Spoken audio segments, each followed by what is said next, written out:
Hey guys, Son Hughes here, bringing you another Let's Play.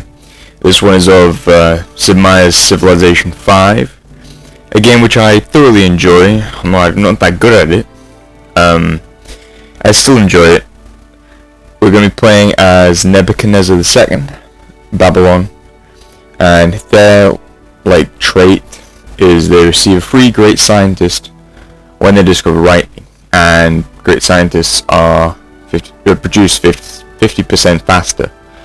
Their unique structures and units are Bowman, which is an early on unit, and the walls of Babylon, which are slightly better than normal walls, I believe. We're going to play on the map type Continents Plus, which is basically continents, but they have more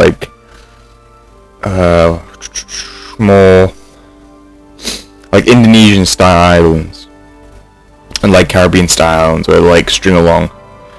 We're going to be playing with 6 of us, so there's 5 5 other players, then 12 city-states, which are for those who haven't played before, are cities, but they're not an actual civ, they're just a city-state on their own, like Edinburgh, and other cities I can't remember anymore. We're going to play on Warlord, because generally I lose really quickly. I'm not that good, as I said. Warlord's the easiest difficulty. You can say what you want about it, but I find that the most fun, and the reason you play games and I record games is because it's fun, not because I'm having a challenge. So without further ado, let us start off the game. May the blessings of heaven be upon you, O great Nebuchadnezzar, father of mighty and ancient Babylon. Young was the world when Sargon built Babylon some 5,000 years ago. Long did it grow and prosper, gaining its first empire in the 18th century BC under godlike Hammurabi, the giver of law. Although conquered by the Kassites and then by the Assyrians, Babylon endured, emerging phoenix-like from its ashes of destruction, gaining its independence despite its many enemies. I'm not sure if the recording crashed there because the program went not responsive, so if it did, there's the text, you can pause it and read it now. The Bowman.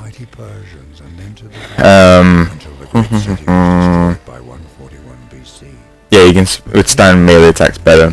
The walls of Babylon, increased damage of the city's range attacks, and increased city's defense more than regular walls. So, let's see if we can last further than 141 BC, which is when the Persians, the Greeks, destroyed Babylon.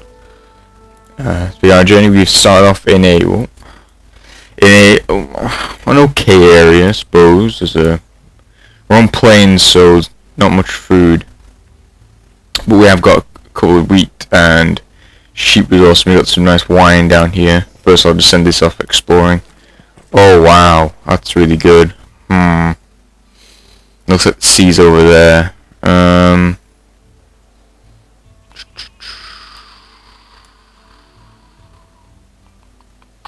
Right, we're gonna move. It's close to the sea, which is kind of gonna set us back early game, but I think it's better starting off near the sea, as you get access to the naval units that you'd have to expand to do.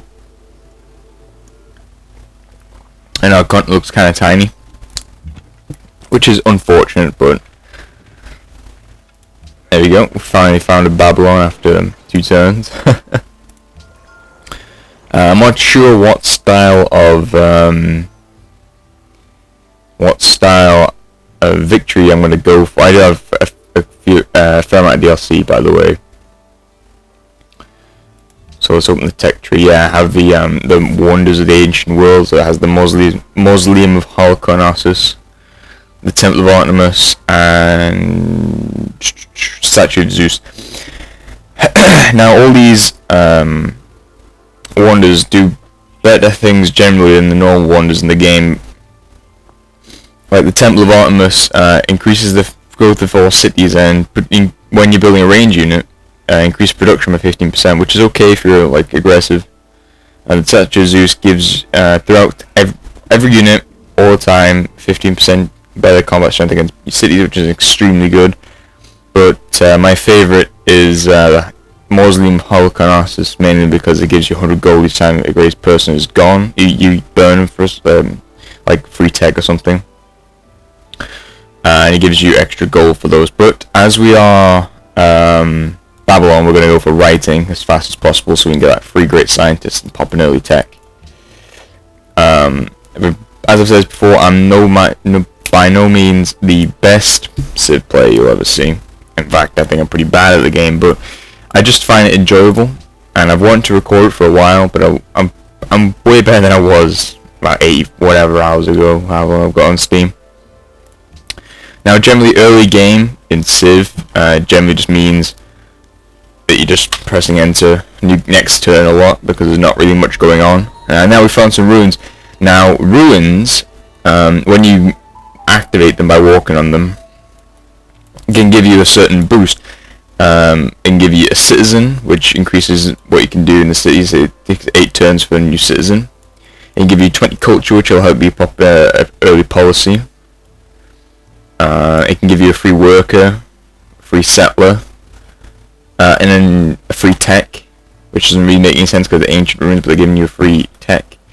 It can also upgrade the unit that walks over them. I'm hoping that it's the free tech, but and when you set units on auto explore, it's just it gives you a map of the surrounding area, or it gives you locations of nearby barbarian encampments, which if you have barbarians turn off like they usually do, is probably the worst thing in the world. But I've got them turned on just because it kind of gives the game a bit more excitement.